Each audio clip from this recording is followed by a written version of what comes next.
There was two kinds of slaves. There was the house Negro and the field Negro. The house Negro, they lived in the house with master. They dressed pretty good. They ate good because they ate his food, what he left. They lived in the attic or the basement, but still they lived near their master. And they loved their master more than the master loved himself. They would give their life to save their master's house quicker than the master would. The house Negro, if the master said, we got a good house here, the house Negro said, yeah, we got a good house here. Whenever the master said we, he said we. That's how you can tell a house Negro.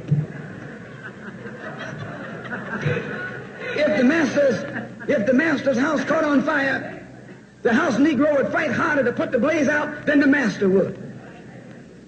If the master got sick, the house Negro would say, what's the matter, boss? We sick.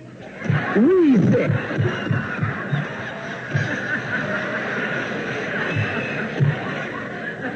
He identified himself with his master more than his master identified with himself.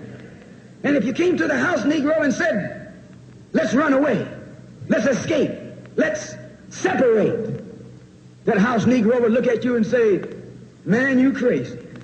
What you mean separate? Where is there a better house than this? Where can I wear better clothes than this? Where can I eat better food than this? That was that house Negro. In those days, he was called a house nigger. And that's what we call him today because we still got some house niggers running around here.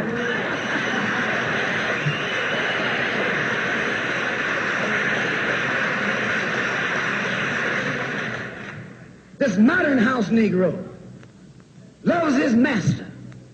He wants to live near him. He'll pay 3 times as much as the house is worth just to live near his master. And then brag about, I'm the only Negro out here.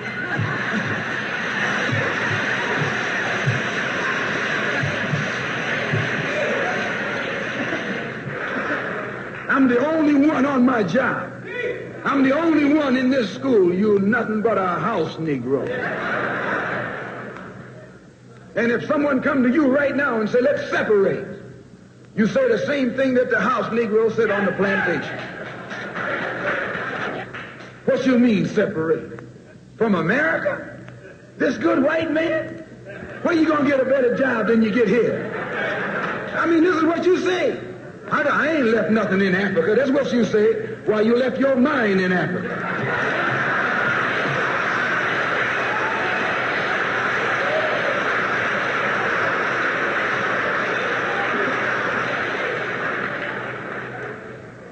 On that same plantation, there was the field Negro.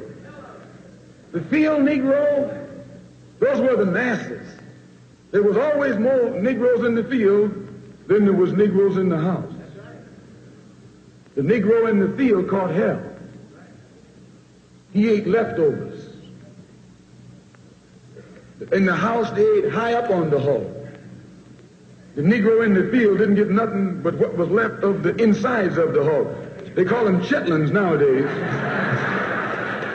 In those days, they call them what they were, guts. That's what you were, a gut eater. And some of you all still gut eaters.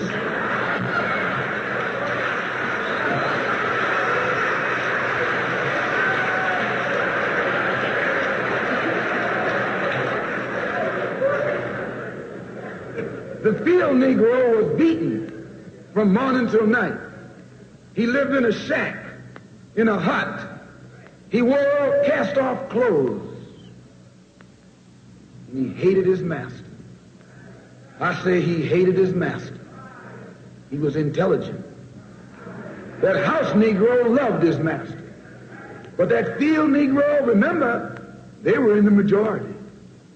And they hated his master. When the house caught on fire, he didn't try and put it out. That field Negro prayed for a wind, for a breeze.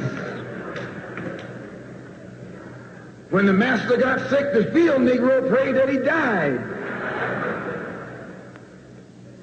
If someone come to the field Negro and said, let's separate, let's run, he didn't say, where are we going? He said, any place is better than here.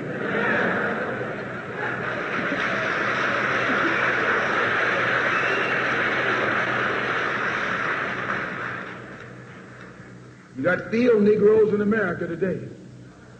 I'm a field Negro. The masses are the field Negroes. When they see this man's house on fire, you don't hear these little Negroes talking about our government is in trouble. They say the government is in trouble.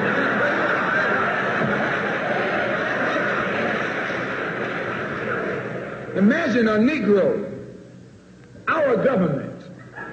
I even heard one say our astronauts. They won't even let him near the plant. And our astronauts, our Navy, that's a Negro that's out of his mind. That's a Negro that's out of his mind. Just as the slave master in that day used Tom, the house Negro, to keep the field Negroes in check, the same old slave master today has Negroes who are nothing but modern Uncle Toms, 20th century Uncle Toms, to keep you and me in check, keep us under control, keep us passive and peaceful and nonviolent. That's Tom making you